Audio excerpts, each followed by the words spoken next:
அகம் பிரம்மாஸ்மி. ஞாயிற்றுக்கிழமை அன்னைக்கு ஓகேங்களா, ஒரு மஞ்சள், நல்ல சுத்தமான மஞ்சள் வாங்கிட்டு மஞ்சள் பிள்ளையார் பிடிச்சுக்கோங்க. சின்னதா பிடிக்க முடிஞ்ச அளவுக்கு, ஏன்றது கடைசியில் புரியும். சின்னதா ஒரு மஞ்சள் பிள்ளையார் பிடிச்சுக்கோங்க. அருகம்புல் கட் ஒரு 2-3 கட்டு வாங்கிட்டு வச்சுக்கோங்க.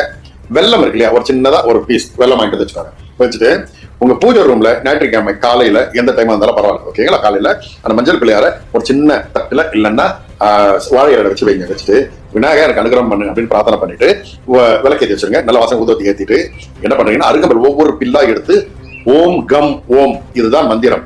ஓம் கம் ஓம் விநாயகர் மேல போடுங்க. ஓம் கம் ஓம் போடுங்க. இப்படி 108 முறை அர்ச்சனை செஞ்சுட்டு ஊதுவத்தி கற்பூரம் காட்டுங்க. காமிச்சிட்டு அதுக்கப்புறம் கற்பூரம் மறைஞ்சதுக்கு அப்புறம் அந்த அருகம்புல் எடுத்துருங்க. அந்த வெள்ளத்தை எடுத்து நீங்க சாப்பிட்டுருங்க. அருகம்புல் எடுத்து போய் வெளியில போய் மரத்தடியில தூக்கி போடுங்க. அந்த மஞ்சள் பிள்ளையார் இருக்காரு இல்லையா, அவர் எடுத்து தொடர்ந்து 3 நாளைக்கு ஓகேங்களா, உங்களுடைய நீங்க குடிக்கும் போது அந்த குடிக்கிற தண்ணியில கொஞ்சோண்டு கரைச்சி குளிச்சிடணும். ஆண் பெண் 2 பேருமே செய்யலாம், தவறில்லை.